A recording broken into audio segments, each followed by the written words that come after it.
do you think that was? Who was that? Who did say that? I couldn't quite tell on the broadcast who that was. It was, what a moment. It's an iconic call. Yeah, thank you. It was a great call. We're going to talk about that later. Jamal Cain, of course, against the Detroit Pistons. We'll get into that. We'll take a look at what's happened here around the playoffs, but of course focus on our massive game number 5 tonight. It's been a great series so far. And Robbie, the Knicks took control of it in game number 4.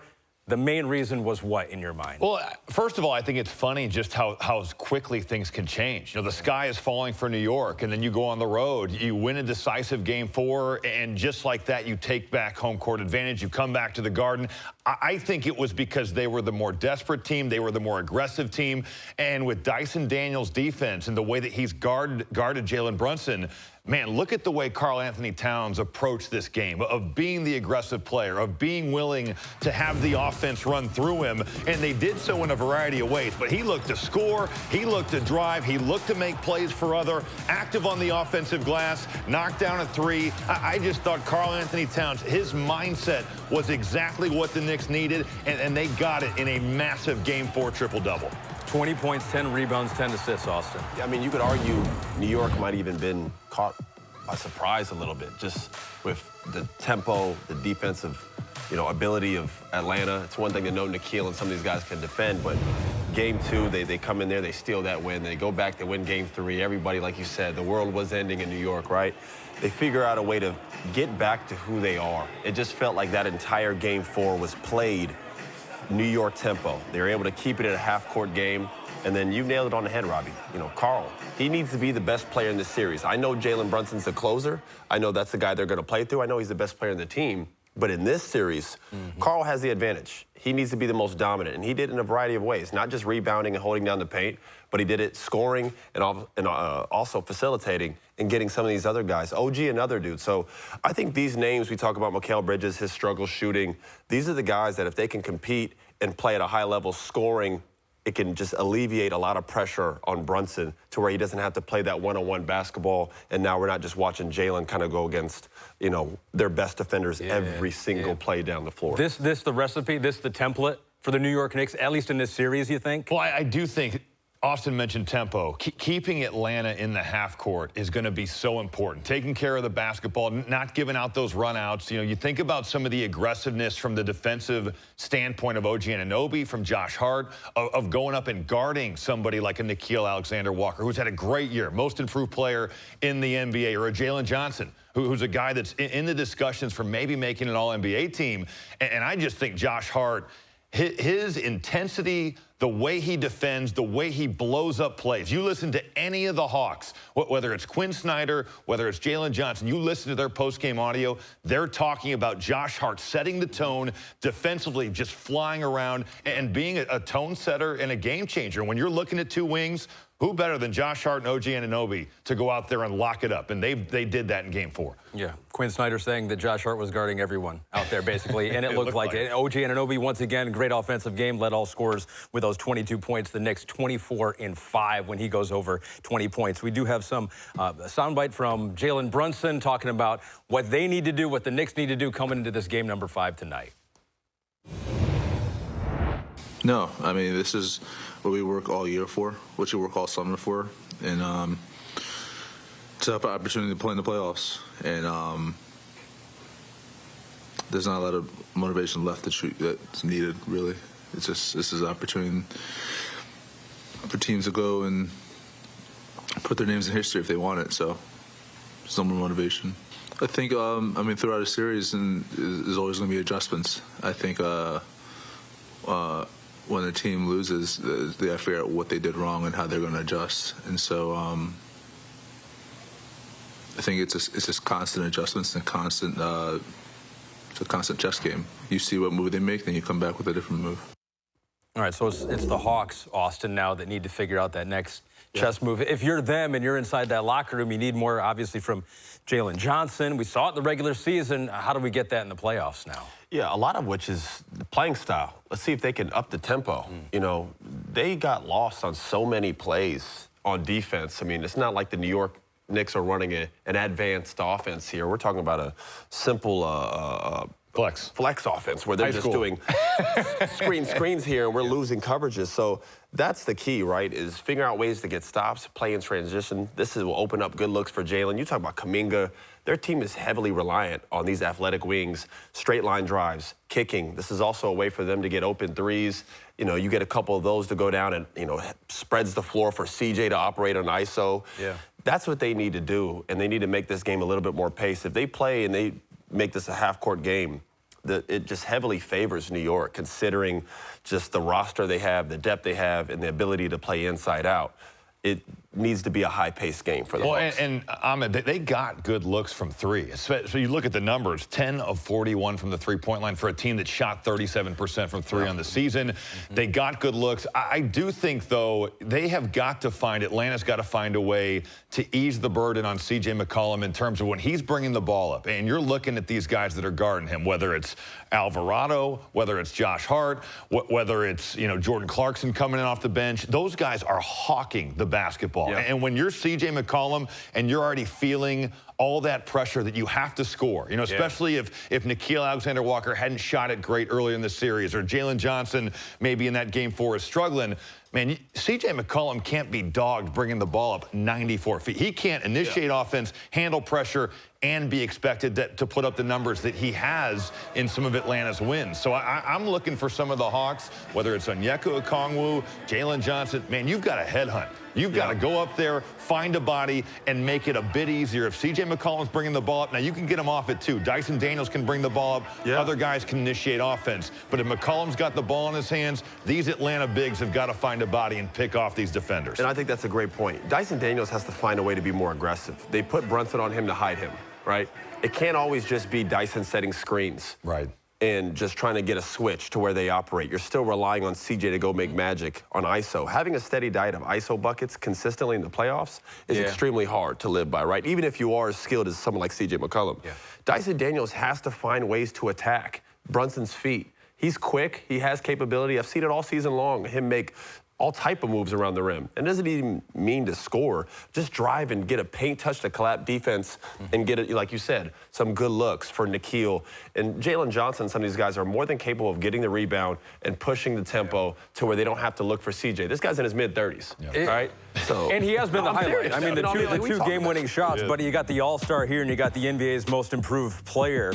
And they've been down. Their season average, Nickeil's down about 7 points. You see a couple points there for Jalen Johnson. It's just, it's been the pace. It's been the New York Knicks, but they got to find a way to get these guys going. No, there's no question that those guys have got to be the guys that do it. And I think, you know, you look at the New York side of things, and, you know, I do think for as much criticism as Mike Brown has gotten, and there's been plenty, I think he does deserve credit for the handling of the Mikal Bridges situation in Game 4. You know, he starts him, Mikal gets his 8 points, he's efficient in that regard, but we don't see him all that much in the second half. But look at the buttons that he presses with McBride, with Alvarado, with Clarkson. Like, those guys come in Game 4 and are incredibly impactful on both ends of the floor. And I think when talking about the defense of the McCollums, the Nickeil Alexander-Walkers, like those guys that I mentioned, even though it's not Bridges that's given the great minutes, especially in the second half, they've had guys come in off the bench and be impactful in that regard. Yeah, if it's a chess match, Quinn Snyder now trying to figure out the next move for the Hawks. He said, you know, they've been so good in transition this year. He goes, there's no transition when you turn the ball over and you're just taking the ball out of the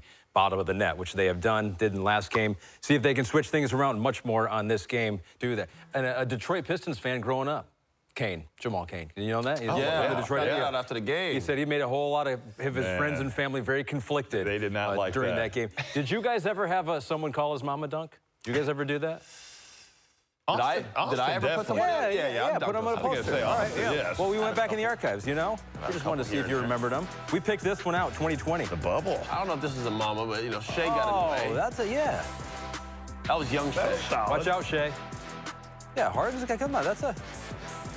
How was that? Someone was thinking about calling your family after that? Beep, beep. There you go, a little flex, too. I like that. Oh, man, this is going to be the weakest dunk. Robbie, no, we got it. We got it. Oh, from back in the college days. Yeah, of course. There you go. Look at the walk-off. Oh, look at that stare down. That was surprise. That's what that was. No, I think you were feeling it. When you blow your knee out twice, you don't have a lot of dunks after that. So it was pure shock. I mean, the video's pretty grainy. I do have to say that. That's true. That's sad. Yeah. And the shorts are super long. Yeah, that look is not, I don't think that's coming back.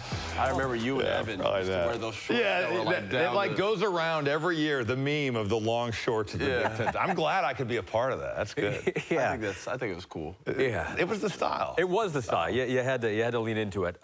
Orlando's been playing great. They were playing great at home. They've been making life so difficult for the Detroit Pistons. You guys have been calling this series. So this is so rare right now, too, as you take a look at the numbers for it. 6th, 8th seed now to take a 3-1 lead in the first round. 4 of the previous 5 closed it out. Now a glimmer of hope for the Pistons. The only 1 seed to come back was the Detroit Pistons versus the Magic back in 2023. We'll hear your guys' thoughts on this, but here is Jamal Mosley in the locker room afterwards. So I was gonna put this video up. Y'all remember the Kobe Bryant one? Yeah. Up 2-0. What was the statement? Job finished. Job not finished. I don't think so. Job's not done. Yeah. That's the reality. We put ourselves in position to go take care of another one, but that's all we've done. The job is not done. So we got to go to Detroit, find a way to get it done there. All right? Next man up, next mentality. That's got to be our focus. Great job on the composer down the stretch. Next man stepping up, staying resilient. That's who we got to continue to be. Austin, the job's not done, but a pretty good job so far by the Orlando Magic. How have they done it? The city's very happy right now and excited, and they've done it because they've taken a lot of their weapons away. Let's start with Duren. You know, has been a non-factor in this series. Wendell Carter has done a fantastic job, not only playing physical, playing chippy, playing with an edge, but not being lost in that, not forgetting to ball. He's competed. He's set good screens. He's rebounded. He's held down the paint. He's really kept him out of this series. And then even with Cade, who is obviously the best player between both teams, the turnovers, they've just continued to throw different bodies at him, whether it's Anthony Black, Suggs, all these guys who hang their Kane, who's had a fantastic impact. They continue to just throw fresh bodies on him, knowing that he doesn't really have the playmaking help out there. When you look at their roster, me and Robbie have been calling a lot of their games this year, and we've noticed the red flags early on. Their lack of shooting, for one. Their lack of playmaking outside of Cade. When he doesn't have the ball in his hands, it could get choppy out there. When he does, they're just sitting there in gaps waiting, saying, hey, with the exception of Duncan Robinson, we're living with all you other guys shooting.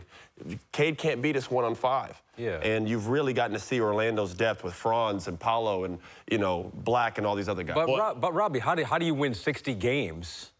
With these deficiencies? All of their strengths that they had in the regular season, the points in the paint, the offensive glass, you know, the ability to get out in transition. Orlando, with their physicality and their athleticism, has been able to neutralize all of that. And it's not like Orlando's this great three-point shooting team either. You know, it's kind of like two just old school, grinded out teams that are as physical and just going at each other as any series that you're going to see in this playoffs. But I do think, you know, you mentioned Duren, Austin, not playing well. There's no doubt that he has not been even close to the level that we saw in the regular season. On top of that, Isaiah Stewart has been very up and down. We've seen him play super well. We saw him in Game 3, you know, really emotionally let that get the best of him, and that took him out of that game. Now, Game 4, he bounces back. He blocks 8 shots. But from an offensive standpoint, Cade Cunningham is seeing a wall of defenders. And it's just kind of like what Austin said.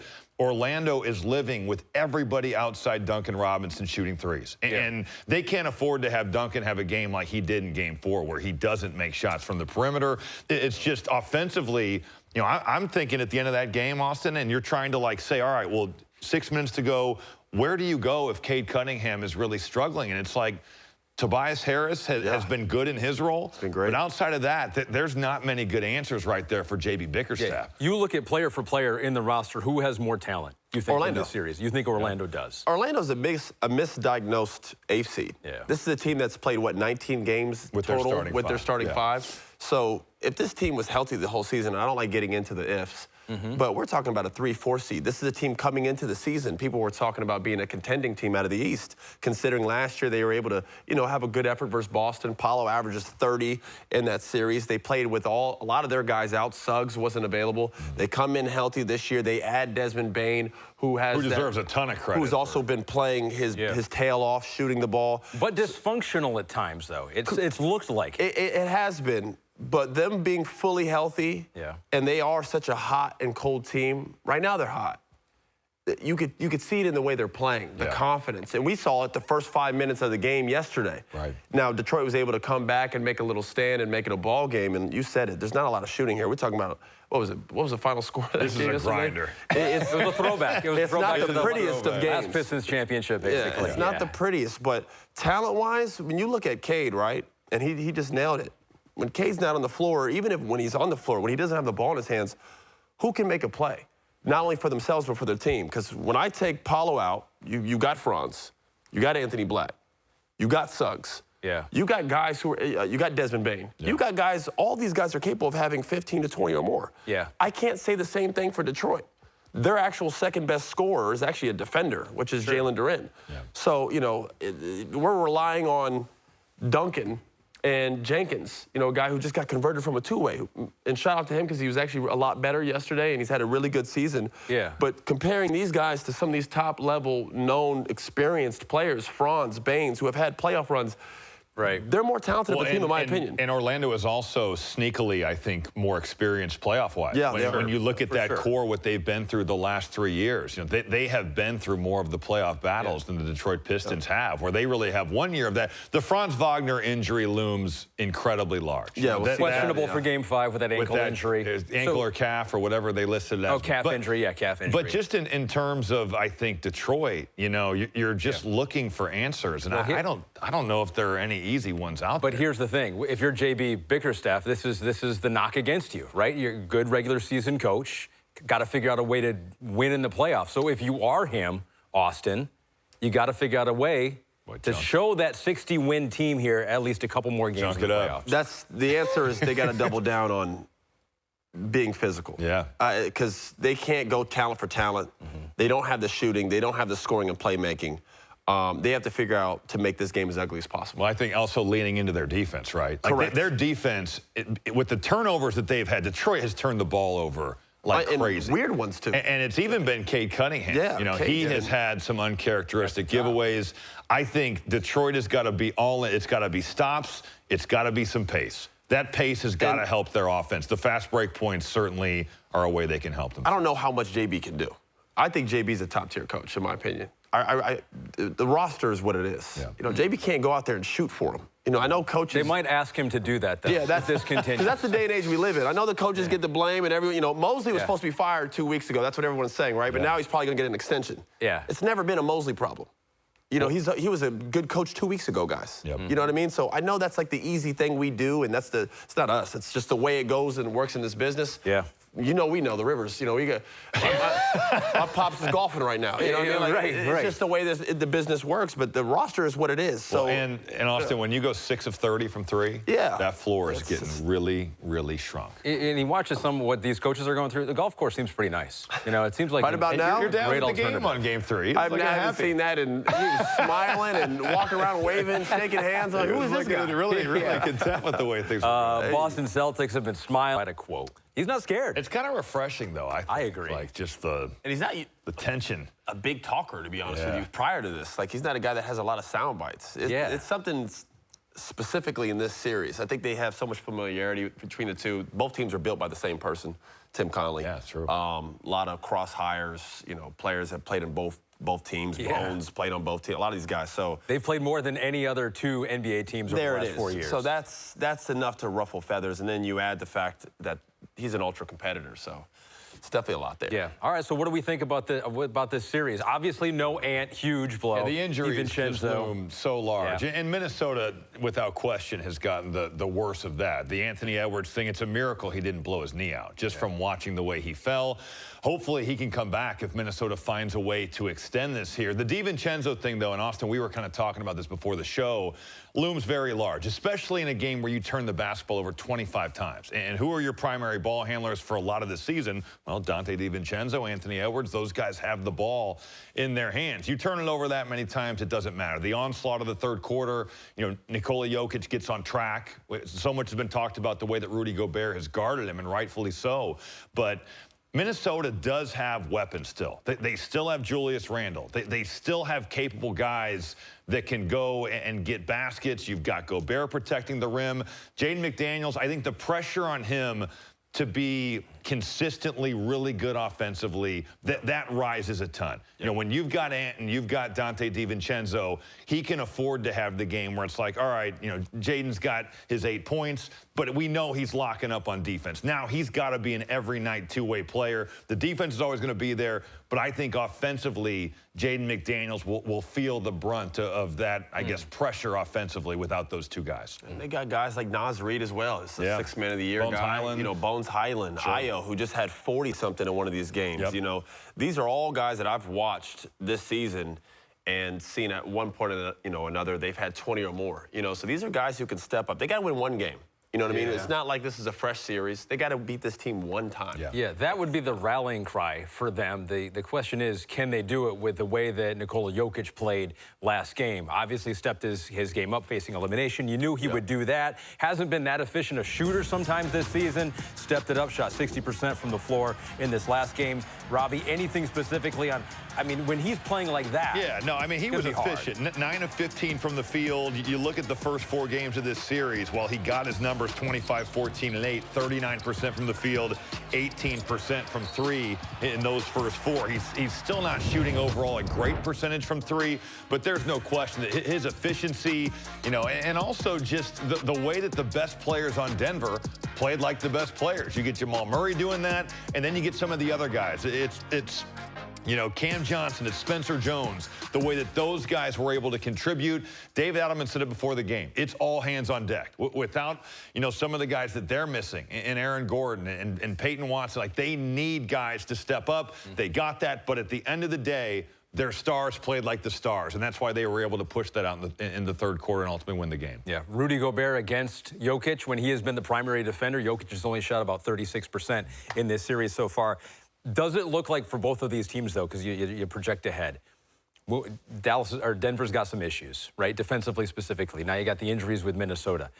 Do you think Jaden McDaniels agrees with that they have some issues? Yeah, exactly. Yeah, that's where I got it from. That's where I got it from.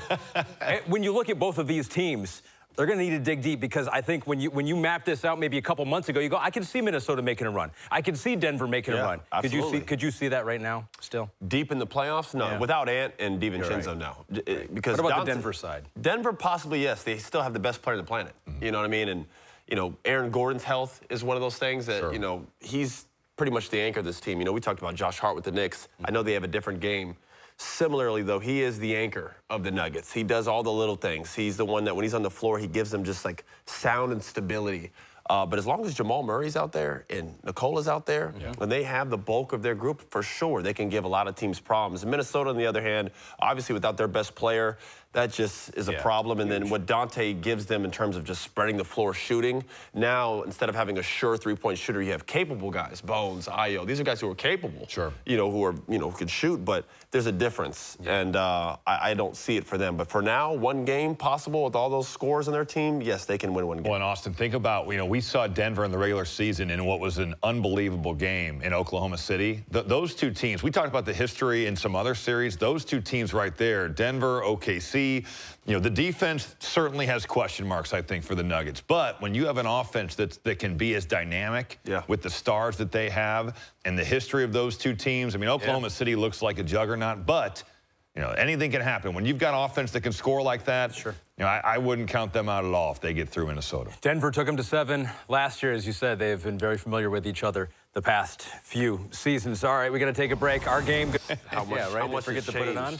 That's pretty cool stuff. And so then Bill Russell took over after that, player coach. Yeah, when will we see that again? We won't. Ever? No. LeBron, maybe? Well, he was the one that could. He's probably the one that could probably do that, right? Yeah. All right. So, yeah, that was 60 years ago today. What is happening right now in the NBA? Well, I'll tell you what. We had a sweep with the Thunder. OKC now has won 12 straight first-round games, 3rd straight first-round sweep for the Thunder. Devin Booker and the Suns, they just beat them. Devin, what is it like playing OKC? They have all the answers to the test. They've been tested together, and they've been together for years. So that's an advantage. Wow. So he's saying they're cheating. They have all the answers to the test. Waspy lenses there. I don't know if those are prescription. Before we talk Thunder, you wanted to say something about the Suns. Well, I think they've actually had a good year. You know, considering all the turnaround they had, people essentially had them being a lottery team coming into the year. And you look at what Jordan Ott has done, really turning this team around where people are starting to have a slither of hope just going forward in the future. Dylan Brooks has a career year. Some of these guys, Gillespie, these dudes have really been able to make a name for themselves in the NBA and carve out a niche. So just, you know, listen, they went against the greatest team on the planet as of now, defending champs. And you got to at least give them their respect for getting to the playoffs, and shout out to everybody in Phoenix. But the foundation and the culture is set. It's set. Yeah, you got to keep it going. All right, so quick hitters on these series. The Thunder, are there any questions that you have for them? Well, I guess the health of Jalen Williams, but they're used to it. And their depth, man, we've seen them a lot this year, Austin. Whoever plays for the Thunder plays well. Yep. And it doesn't matter if it's the 10th guy, the 12th guy, the 15th guy. They've done such a great job of evaluating talent and putting that together, plus their defense, plus the way they force turnovers, plus Shea, plus the winning. I think we're good on that. Question for them, though, could be the San Antonio Spurs. They had trouble with them in the regular season, or just 1-4 against San Antonio. We saw what San Antonio did last game against the Trailblazers when they were fully healthy. So are they the team, the way that the Spurs are playing, are they the #1 threat to the Thunder? They have been all year, and we know that. The regular season told a lot of stories, and I don't like to take a lot from the regular season, but those games meant more, especially even when you count in the play-in and some of those high-level games. They have the depth, they have the athletic ability, they have guys that can play both sides of the ball. Wemby is the most dominant force in the NBA today, just in terms of overall impact. He's back from the concussion by then or now, and that team is the biggest threat. Rockets, Lakers. Rockets, signs of life here. Look like it might be a sweep. That's not going to be the case now. Are there signs of life for the Houston Rockets now? Boy, I mean, just the KD situation, the questions, we don't know what that is. I think also the Steven Adams injury has not been maybe talked about enough. Certainly the Van Vliet situation in the preseason hurt as well. But with no Steven Adams, you lose some of the offensive rebounding that was really this team's identity. And now I think, Austin, even some of the chemistry issues that it feels like maybe Houston has that is bubbling to the surface. I would say no. I'd have to agree. Everybody at this point in the year wants to have stability and know who you are. How do you know that if your best player is playing or not? You know, he plays one game, he plays, he doesn't play the other game, then he doesn't play last game, they win. A lot of those guys play a little bit more free when KD's not on the floor. And that's not KD's fault. A part of his greatness is them just being able to rely on him and just bail them out, and you just end up watching, and you get Thompson and some of these other guys who aren't as effective when he's on the floor. So I'm going to go with the Lakers on that one. And it sounds like Austin Reeves is coming back soon. He could. Questionable for game number 5. We could see him once again. One more to talk about the Cavs and Raptors. 2-2 right now. Cavs have lost 2 straight. Unfortunately, do you think it's starting to look like the same old Cavs? Well, that's the question. That's the question. Is this team different with James versus Garland? And that's where we need to keep the spotlight as the stars. I know we've talked about Cade and how he needs help. With Cleveland, it's a different story. The stars need to do their job, right? We need better games from Donovan Mitchell. We need to have Mobley to be more assertive on offense. I know he does a lot defensively, but he has so much offensive ability that I think he needs to tap into here. And then you obviously get down to James and Donovan at the helm. So these guys need to get past Toronto. Toronto's made it extremely tough in, taking those last 2, but I still have Cleveland pulling this one out. Yeah, and honestly, in Game 2, it was Harden, it was Mobley, it was Mitchell. Games 3 and 4, the turnovers, they cannot turn the basketball over. Toronto wants to force turnovers, they want to run. That's what Cleveland, non-negotiable. Have to take care of the ball, have to keep Toronto in the half court. That's been a theme in this playoff so far. Pistons with huge turnover problems, Minnesota with huge turnover problems. We've seen it